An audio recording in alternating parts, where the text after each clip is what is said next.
The area of a rectangle is the product of its base and its altitude. A triangle has an area half that of a rectangle with the same base and altitude.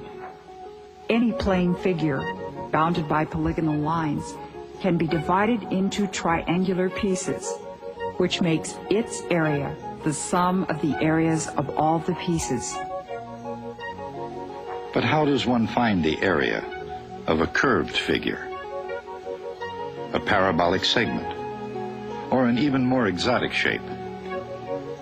These mathematical questions were challenges to the mind and spirit of Greece. But the first lap was a victory for the Greeks. Their idea was to approximate the curved figure with inscribed polygons, attempting to exhaust the whole figure. Bit by bit, they used an increasing number of sides. This ancient Greek approach is called the method of exhaustion. One of the more remarkable was the quadrature of a parabolic segment.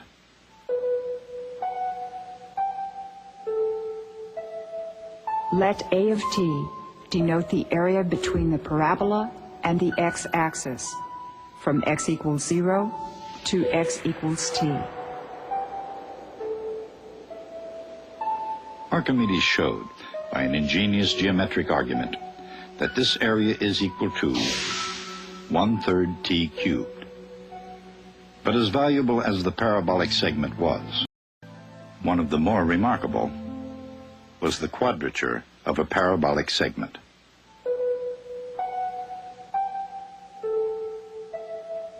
Let A of t denote the area between the parabola and the x-axis, from x equals 0 to x equals t. Archimedes showed, by an ingenious geometric argument, that this area is equal to 1/3 t cubed. But as valuable as the parabolic segment was, once again, Johannes Kepler computed the areas and volumes of 92 new curved shapes. Kepler came close to the calculus, but like the Greeks, he couldn't invent a general method for all shapes and functions. But this rectangular coordinate system, a line of slope m, can be described by the simple algebraic equation y equals m times x. And an algebraic equation for a circle comes directly from the Pythagorean theorem for right triangles.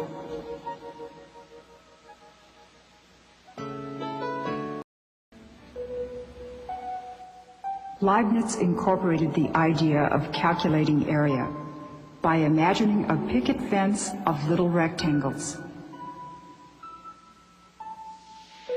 Imagine them diminishing in size and add their areas.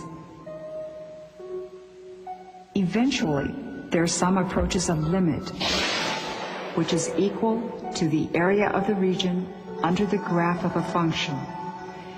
This is the process of integration. Leibniz saw the function of t. Try to find its derivative, dA dt.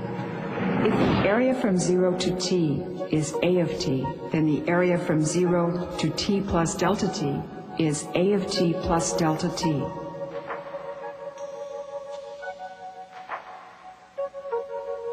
The area delta A is the same as the area of a rectangle of base delta t and height x squared for some x.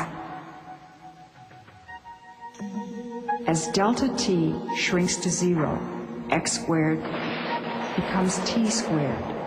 In other words, the derivative of the area function is t squared.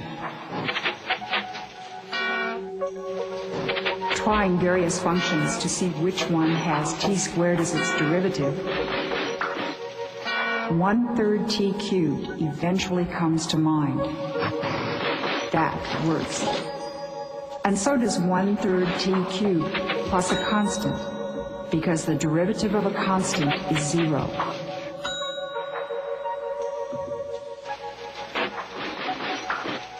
The area function a of t is 1/3 t cubed plus a constant. Since the area is 0 when t is 0, the constant is also 0. So there it is, the quadrature of the parabola, using the calculus of Newton and Leibniz. In the language of calculus, the integral of x squared from 0 to t is 1/3 t cubed. Of course, Archimedes had already done this. Differentiation and integration are inverse processes. Start with a function and integrate to get its area function. Then take the derivative of the area function.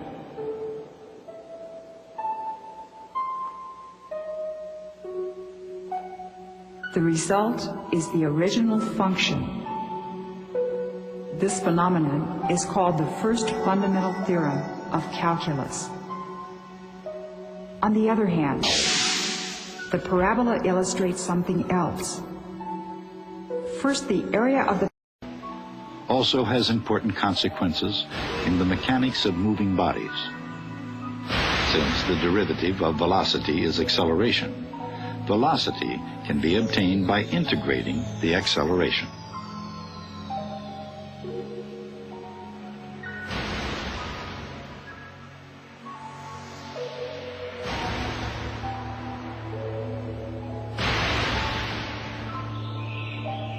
And since the derivative of displacement is velocity, displacement can be obtained by integrating the velocity. Newton was aware of the profound power of this new mathematics. But as he set